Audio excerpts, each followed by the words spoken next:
The New York City Police Department is probing the death of an African-American man who a police officer appears to put in a chokehold. The incident has ignited outrage. We have this report. A desperate plea from a man who was brought down to the ground. It shows the 43-year-old Eric Garner, who appears to be unconscious, lying handcuffed on the ground. Officers check his pulse and empty his pockets, but give no medical assistance before paramedics arrive 4 minutes into the video. Sir, CMS, come on, we're here to help. Garner was taken to a hospital where he was later pronounced dead on arrival. Why nobody do the CPR? No, I did nothing. He's breathing. He's breathing?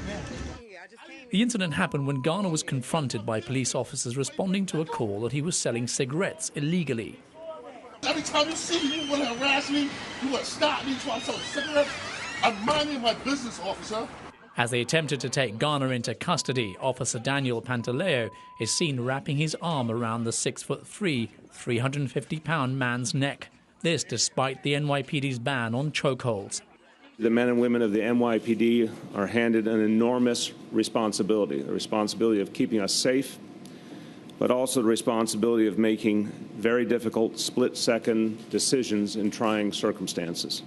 Officer Pantaleo, seen here waving to the camera, has a history of civil rights violations, having been sued twice in a federal court. He has now been stripped of his gun and badge. A second officer has now also been placed on desk duty. This would appear to have been a chokehold, but the investigation, both by the district attorney's office as well as by our internal affairs, will seek to make that final determination.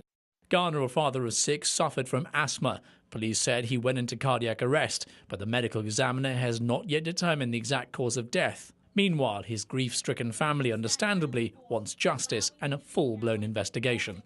He didn't die because he stopped breathing on his own. Somebody took his breath away from him.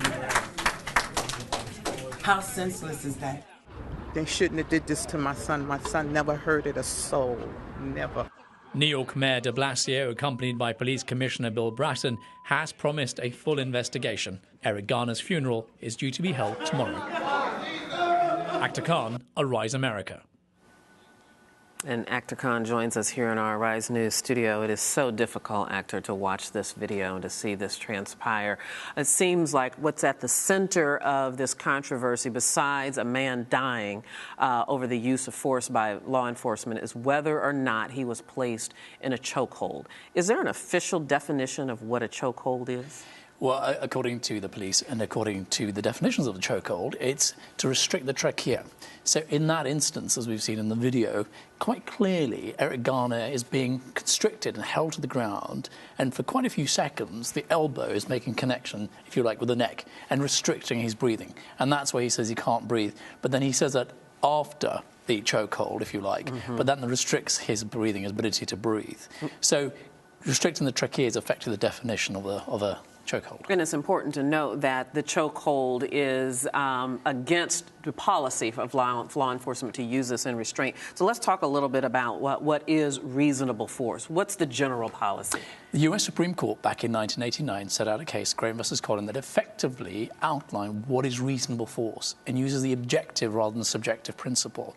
So it looks at the Fourth Amendment and says, according to the Fourth Amendment, which protects the citizens against government agencies like the police, what is considered objectionable force? So in other words, if the officer feels that a crime is committed or being committed, if the person is resisting arrest, if the crime justifies such force, then that is considered to be reasonable force. In this case, if he was resisting arrest, was the force being used by the officer excessive to what a reasonable person would consider? So it's quite clearly outlined already. You know, we were talking about this before the show, and you were telling me a little bit. I want you to share with our viewers how many times the chokehold has been reported to be used by the New York City Police Department, and how many times there was a ruling against them. There's been an incident, if you like, back in '94, where a chokehold was very much the case, and you had a complaint against an officer, and that was the only time that disciplinary action was taken against the officer.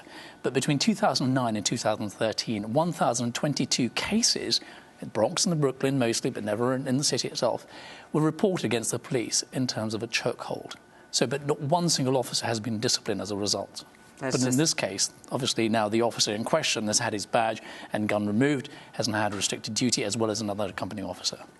And I was going to ask about, because there was more than one officer on the scene, so this the one that was doing the maneuver, Daniel. it has yet to be determined whether or not it's actually a chokehold. He's the one whose gun and badge has been removed. But there were at least 2 other officers on the scene, correct? Several other officers on the scene, but Daniel Polento, who in fact has, as I said, a history of other cases, and in fact the 2 other incidences, the commission or the authorities had actually settled out of court of $30,000 with the 2 plaintiffs who made complaints against him. And so he has, if you like, a track record. Now, we won't know the outcome of, obviously the autopsy report is coming at any time now. We won't know the outcome of, the final verdict as far as the officer is concerned and what action the police will take against Daniel until they do an internal investigation. Right, and that investigation has been launched. In fact, Mayor de Blasio delayed his vacation 1 day to make sure that it was developed. Yes. And how quickly can we at least get some preliminary results from the autopsy? We're hoping any time now. We're supposed to sometime this evening, so if not today, then certainly tomorrow. And of course, the funeral is tomorrow as well. Yes, indeed. Akhtar Kahn, very good report.